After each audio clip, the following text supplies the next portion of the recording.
L'Hebdo africain, notre rendez-vous hebdomadaire en partenariat avec le Timbuktu Institute. Chaque mercredi, nous recevons des experts sur les questions stratégiques pour le continent africain. Entre transition et élection, la démocratie à l'épreuve, c'est ce dont nous allons parler aujourd'hui. Et pour cela, nous sommes en direct avec Dr Bakary Samb, directeur régional du Timbuktu Institute. Bonjour, docteur Bakary Samb, et merci d'être avec nous. Bonjour et merci de votre invitation.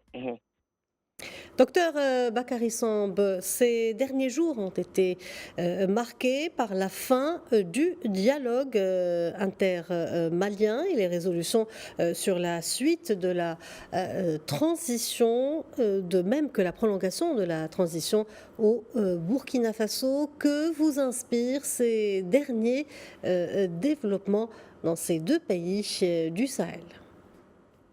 Oui, c'est-à-dire que ces deux pays qui ont connu des transitions politiques ces dernières années étaient à une période où il était important pour les régimes en place, en tout cas, de mener des discussions et des concertations sur la conduite de la transition et l'avenir du pays.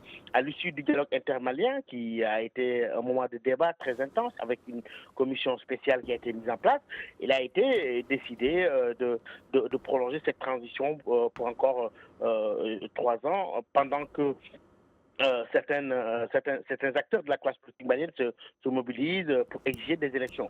Donc ce pays est en train de traverser un débat politique assez important aujourd'hui sur l'avenir de la transition, mais aussi sur l'avenir du pays.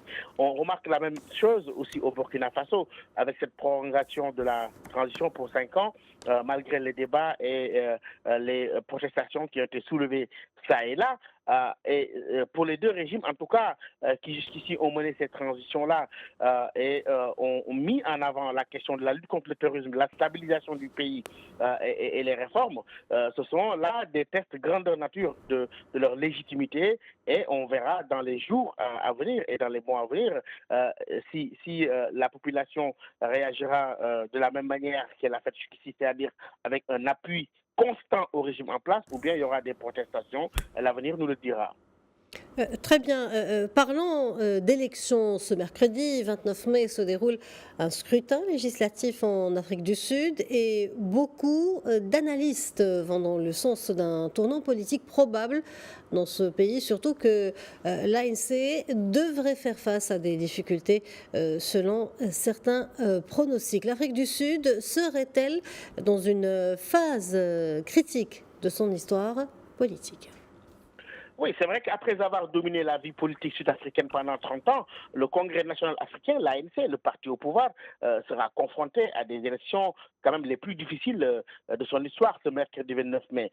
Et la plupart des sondages d'opinion prévoient qu'il perdra sa majorité parlementaire pour la première fois. Pendant ce temps, on voit que le parti MK de Jacob Zuma se prépare à nouveau et je pense que cela a mis l'ANC sous pression. Et on voit que l'autre opposant, John Steenhuisen, et son parti centriste, l'Alliance démocratique aussi, a promis de sauver l'Afrique du Sud. On voit de ce côté-là aussi les combattants pour la liberté économique, une autre formation politique qui ont connu une ascension assez importante ces derniers temps, dire qu'eux aussi, ils vont aller vers des élections décisives.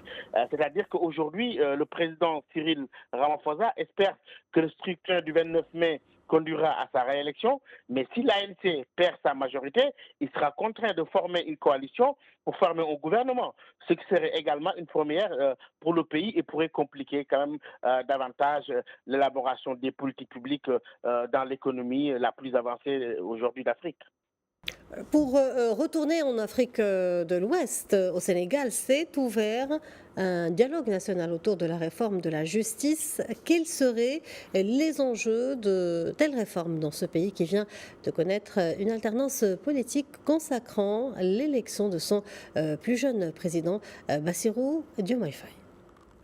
Oui, le Sénégal a connu récemment quand même un processus électoral qui, certes, a abouti à une alternance politique visible, mais la justice a été l'objet de nombreuses critiques de la part de l'opposition, de la part de la société civile sur certains dossiers. Et je crois que le nouveau pouvoir, aujourd'hui, sous la conduite du président Bassirou Diomaye Faye, a cru nécessaire qu'il était important de mener une réflexion collaborative et collective sur la justice et les réformes qui devraient être menées.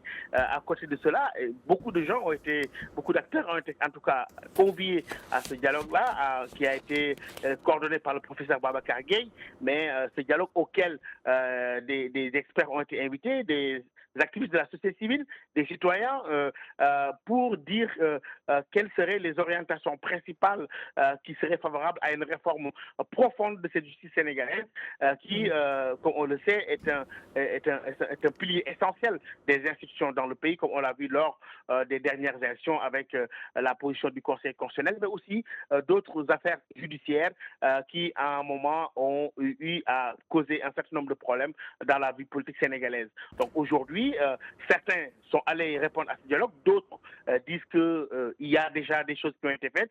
Donc on verra à l'issue de ce dialogue-là, ou si l'institution judiciaire en sortira encore renforcée, ou en tout Donc, cas docteur, des... docteur Bakary Samb, nous arrivons à la fin de cette rubrique. Merci pour cet éclairage. Je rappelle que vous êtes directeur régional du Timbuktu Institute. Merci beaucoup.